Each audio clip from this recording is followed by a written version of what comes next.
వికారాబాద్ జిల్లా తాండూరులో యూరియా కోసం రైతులు బారులు తీరారు. ఉదయం 5 గంటల నుంచి షాపుల ముందు రైతులు పడిగాపులు కాస్తున్నారు.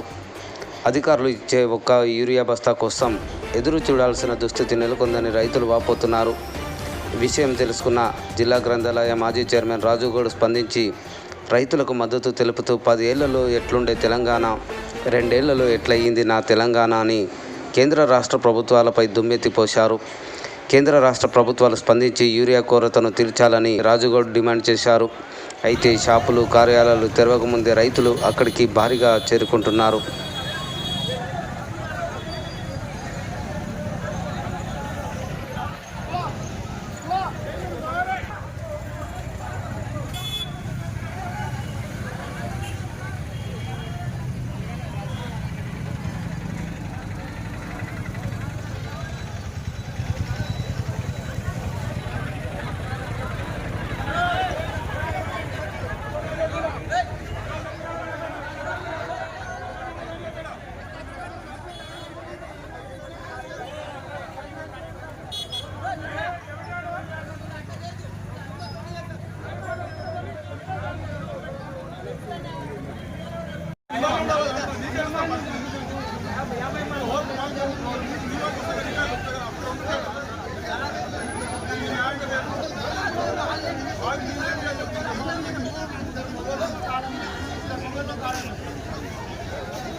తెలంగాణ రాష్ట్రంలో తెలంగాణ రాష్ట్ర సమితి అధికారంలో ఉన్నప్పుడు 10 సంవత్సరాల నుంచి ఈ యొక్క సీన్ చూడలేం మనం. కానీ 2 సంవత్సరాల కాంగ్రెస్ పరిపాలనలో పోలీసులను పెట్టి యూరియా బస్తీలు పంచే పరిస్థితి ఈ యొక్క ప్రభుత్వానికి, ఈ యొక్క అధికారులకు వచ్చిన సంగతి రైతులందరూ కూడా గుర్తుపెట్టుకున్నారు.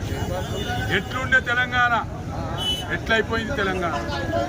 2 సంవత్సరాలలో దాదాపు 600 మంది రైతులు చనిపోయినారు ఈ యొక్క కాంగ్రెస్ పరిపాలనలో.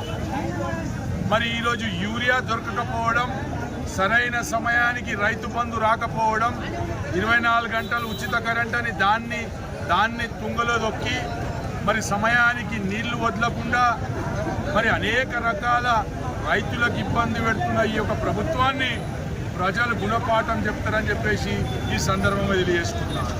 10 సంవత్సరాలు కేసీఆర్ అధికారంలో ఉన్నప్పుడు, ఈ రాష్ట్రానికి ముఖ్యమంత్రిగా ఉన్నప్పుడు మరి ఒక్క రైతు కూడా రోడ్డు మీద నిలబడలేడు.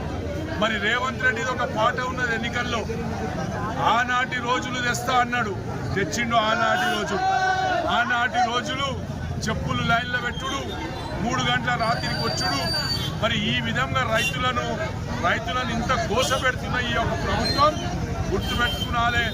రైతులు తిరగబడితే మీ యొక్క పుట్టగతులు ఉన్నాయని చెప్పేసి కూడా ఈ సందర్భంగా చెప్పుకుంటూ, మరి ముఖ్యంగా తాండూరు ఎమ్మెల్యే ఏడున్నాడు, తాండూరు ఎమ్మెల్యే ఏం చేస్తున్నాడు, ఏమి లేవు, అంత మంచిగా ఉన్నది తాండూరు నియోజకవర్గం, అంత సస్యశ్యామలంగా ఉన్నది, అవి తెస్తున్నా ఇవి తెస్తున్నా అంటుండు. యూరియా బస్తాలు దేనికే చేతనైతే లేదు నీకు, నువ్వేమి తాండూరుని అభివృద్ధి చేస్తావని చెప్పేసి ఈ సందర్భంగా ఎమ్మెల్యే గారిని కూడా ఈ సందర్భంగా ప్రశ్నిస్తున్నాం. దయచేసి ఎమ్మెల్యే గారు కళ్ళు తెరవండి. మరి పక్కకే ముఖ్యమంత్రి ఉన్నాడు, పక్కకున్న ముఖ్యమంత్రి నియోజకవర్గంలో కూడా రైతులకు ఎరువులు కొడుతూ ఉన్నాయి. మరి పక్కకున్న ముఖ్యమంత్రి కాన్స్టిట్యున్సీలనే, ముఖ్యమంత్రి జిల్లాలనే ఈ పరిస్థితి ఉంటే మరి తెలంగాణ రాష్ట్రంలో ఏ విధంగా ఉంటుందో మీరు ఒకసారి ఆలోచన చేసుకోండి. మరి ఏదైతే కేంద్రంలో బీజేపీ పార్టీ అధికారంలో ఉన్నది, మన తెలంగాణ రైతులకు 2 లక్షల మెట్రిక్ టన్నుల యూరియా అవసరం పడుతుంది. కానీ వాళ్ళు ఇప్పటిదాకా బీజేపీ పార్టీ కూడా ఈ అంశాన్ని పట్టించుకోవడం లేదు. మరి ఏదైతే వాళ్ళు పంపించిన ఎరువులు ఉన్నాయో అవన్నీ కూడా బ్లాక్ మార్కెట్లో అమ్ముతున్న సంగతి ఈ ప్రభుత్వం కానీ రైతులు కానీ ఆలోచన చేసుకున్నాలి.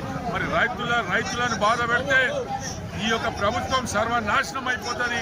రాబోయే దినాల్లో ఖచ్చితంగా గుణపాఠం చెప్తామని చెప్పేసి తెలియజేసుకుంటూ రైతులకు అండగా మేము నిలబడతాం. టీఆర్ఎస్ పార్టీ నిలబడుతుంది. కేటీఆర్ గారు, కేసీఆర్ గారు, మా నాయకులందరం కూడా మేము రైతులకు అండగా నిలబడతాం. ఎట్టి పరిస్థితుల్లో రైతులకు అన్యాయం జరగకుండా చూసుకుంటాం. అదేవిధంగా పోలీస్ సోదరులకు కూడా చెప్తున్నాం, మీరు రైతులకు ఒకవేళ ఇబ్బంది పెట్టినట్లయితే మీ సంగతి కూడా చూస్తామని చెప్పేసి కూడా ఈ సందర్భంగా తెలియజేసుకుంటూ ముగిస్తున్నాను. జై హింద్, జై తెలంగాణ.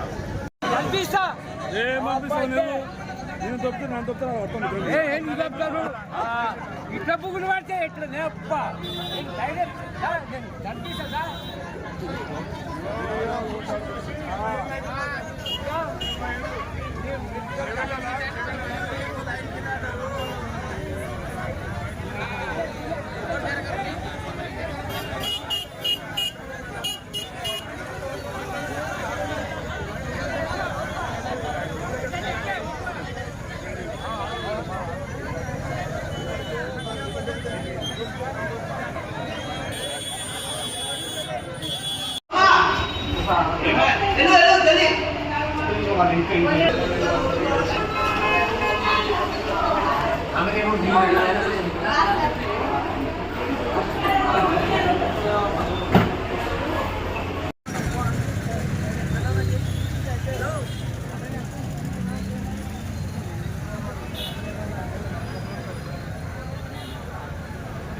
వాళ్ళు కంట్రోల్ కాదు కదా.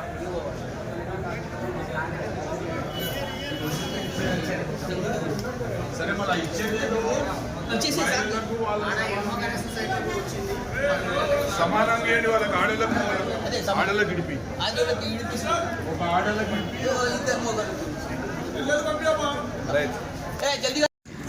ఈ యూరియా కొరకు జనాలు పరిపాటు పొద్దున 4 గంటలకు లేచేసేసి ఒక్క సంచి కొరకైనా పర్లేదు 4 గంటలకు లేచేసి పొద్దున లైన్లో ఉండేసేసి నానా విధాలుగా కష్టపడి ఈరోజు ఈ గవర్నమెంట్ వచ్చేసేసి ఇన్ని రకాల ఇబ్బంది పెడతారు వ్యవసాయదారులకు. ఈరోజు ఈ వారం 10 రోజుల్లో ఈ యూరియా వేసేస్తేనే మొక్కలకు పిలకలు వస్తాయి.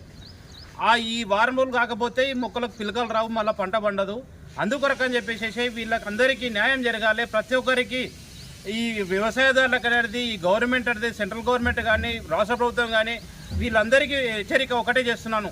వీళ్ళందరికీ ప్రతి ఒక్కరికి ఈ రాష్ట్రపరంగా ఈ కేంద్ర ప్రభుత్వము వీళ్ళందరికీ యూరియా కొరత లేకుండా చూసుకోవాలని ఈ ప్రజల తరపున నేను కోరుకుంటున్నాను.